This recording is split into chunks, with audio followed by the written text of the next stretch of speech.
you've written some too about how our feelings about death affect how we feel about our bodies. Yeah. And really, sort of the problem with sex and how that makes that a reality. And I wondered if you could talk a little bit about that. Yeah, actually, I wish we had Jamie Goldenberg here, Yeah, because she would be much more eloquent and articulate on this score.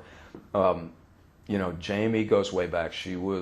We met her when she was a graduate student. We were just young punks, and what I like about Jamie, I like a whole lot of things about her, but her really keen sense of herself, and it was Jamie who,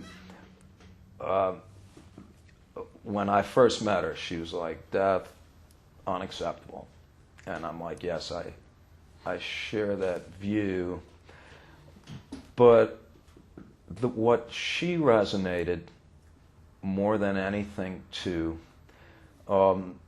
was the idea, Becker calls us gods with anuses.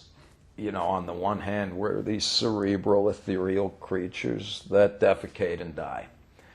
And she became very interested in another little Becker phrase where he just said sex and death are twins. And his point, very simply, was that sexuality, in the raw physical sense of the word, is the ultimate de-individuating insult, because it's a hormonally driven enterprise that renders you a temporary piece of meat in an ongoing biological process for which you are literally just a gene machine. And so Becker's point is that there's a sense in which the very act of sex reminds one of mortality. And now, we also know, however, that that's got to, of necessity, only be half of the story, right? Because sex is good, not only feels good, we also realize that it's the ultimate expression of our affection for another human being. So we knew that there had to be more going on. And indeed, what our studies have tended to show is that when people are reminded of their mortality, they find just the physical aspects of sex less appealing. And when people are reminded of sex as just a physical act, so when you compare humans having sex to like elephants copulating in the zoo, that makes unconscious death thoughts come more readily to mind. So empirically, we've shown that relationship cuts both ways, that reminding people of death makes certain sexual behaviors less appealing, and reminding people of sex as just a crass, physical, biologically, hormonally driven reproductive act, that makes death come more readily to mind. All right, but that doesn't help us understand the other side of it. And Becker's view, and Jamie has, and we have, in collaboration with her, shown this to be true empirically, is that, but that's not the only aspect to sexuality. It is more than just a physical intersection between pulsating piles of biological protoplasm. And in fact, every culture has ways, well, not every culture, because there are some that despise sexuality, and it's amazing that they're still around, because I don't see how there'd be people. But for the most part, every culture has socially sanctioned forms of sexual behavior that render sex palatable, and appropriate. And when we remind people of death and frame sex in that way, no, then it becomes more attractive. And so it kind of cuts both ways. In our world, sex is most appealing, psychologically speaking, when it has romantic connotations.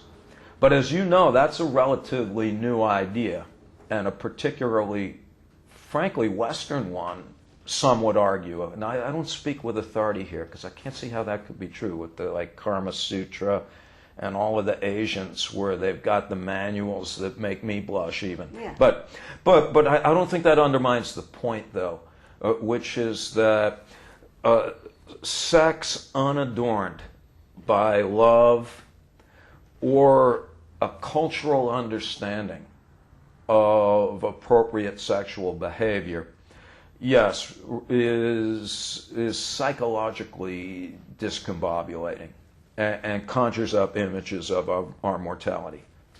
But when given a veneer, and I don't mean that negatively in any way, when it's attached to love and when it is associated with sets of culturally accepted customs, then it's fine. The problem with that, as you know, is that human beings are, to use Freud's lovely term, polymorphously perverse, which he did not mean pejoratively. Freud's conception of sex is much broader than most of us would understand. He just saw it as a pleasurable interface between a body and its surroundings. So Freud, if I understand him correctly, saw, we would call, what he called sex, we would call sensuality. Because his thing is, yes, sex is sexual. Eating a ripe strawberry and going, oh man, that was fucking delicious. That is also, in his way of thinking about things, a sensual/sexual experience. The joke I always make with the Skidmore students, I'm always like, ooh, who's got your favorite shirt? Do you have a shirt where you're like, ooh, that feels good. I'm like, you're having an autoerotic experience with a textile.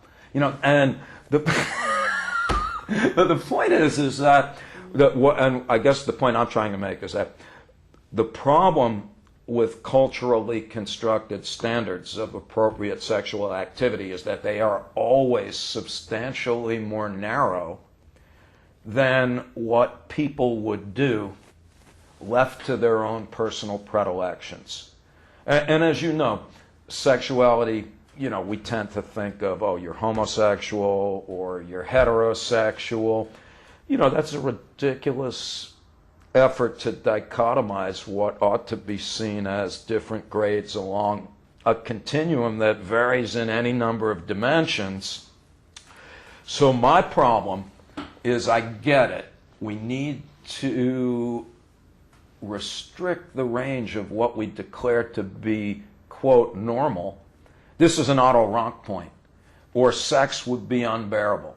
So Rank anticipated that the days of free love would cause more problems than they would solve, that they would actually make us more anxious. And I think there's ample evidence just in Viagra sales that there's some truth to that notion. Having connections to some of the transgendered folks and just seeing how difficult it is when you're quite natural, by the way, sexual inclinations are disparaged by the cultural mainstream.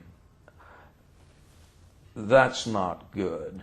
And so this gets us back to the rock and the hard place notion, is how do we accept that sex and death are intrinsically connected and therefore prone to be problematic without artificially restraining what we declare to be appropriate,